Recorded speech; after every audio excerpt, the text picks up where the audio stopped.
আগে সকালে ঘুম থেকে উঠেই ফ্রেশ হয়ে তারপরে হলো কিছু খাই বা না খাই, এটা আমার বিয়ের আগের একটা অভ্যাস ছিল।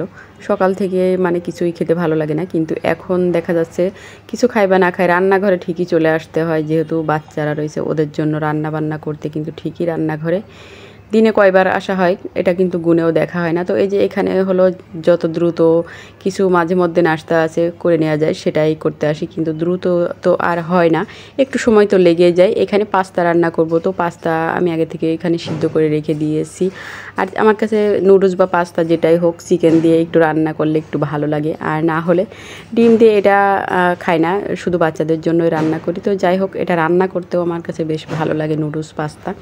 তো যাই হোক এখানে দিয়ে দিলাম লবণ আর ডিম দিয়ে এখন রান্না করব। চিকেনটা যেহেতু সবসময় রেডি করে রাখা থাকে না, তার জন্য দ্রুত যেভাবে হয়ে যায় সেভাবেই রান্না করলে কিন্তু ভালো হয়। তো এভাবে বাচ্চারা কিন্তু এভাবেও পছন্দ করে। আমি মাঝে মধ্যে ঝটপট দেখা যায় যে একসাথে বেশি করে কিনে নিয়ে এসে রাখা হয়, আর এগুলো কিন্তু খুব বেশি দিন যায় না, দ্রুতই শেষ হয়ে যায়।